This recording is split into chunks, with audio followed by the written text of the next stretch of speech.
Hi అండి. ఈరోజు మనం రెస్పాన్సిబిలిటీ ఎవరు తీసుకుంటున్నారు అనేది తెలుసుకున్నాం కదా. ఏదైనా సిచ్యువేషన్ ఎదురైనప్పుడు మనం ఇతరులను బ్లేమ్ చేస్తే మనం అక్కడే ఆగిపోతాము. సో మనలో క్రియేటివిటీ అనేది తగ్గిపోతుంది. అలా కాకుండా నేను ఇంకా ఎక్కడ బెటర్ చేసుకోవాలి, ఇంకా ఏమి ఇంప్రూవ్ చేసుకోవాలి అని మనం ఆలోచించి మనమే రెస్పాన్సిబిలిటీ తీసుకున్నప్పుడు మనం క్రియేటివ్గా ఆలోచించి ముందుకు వెళ్తూ ఉంటాము.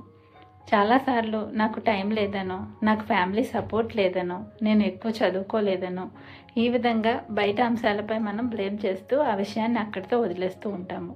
కానీ మనం ఏదైనా గోల్ సెట్ చేసుకున్నప్పుడు మనం మన వైపు నుంచే మనం ఇంకా ఎక్కడ నేను బెటర్ చేసుకోవాలి, ఏ అంశాలు ఎలా చూడాలి, ఏ ఆపర్చునిటీస్ నాకు ఉన్నాయి అనేది మనం చెక్ చేసుకోవాలి. అంటే మనం టేక్ రెస్పాన్సిబిలిటీ అనేది తీసుకోవాలి. కాబట్టి ఈ విషయంలో చెక్ చేసుకుంటే డన్ అని టైప్ చేయండి. Thank you.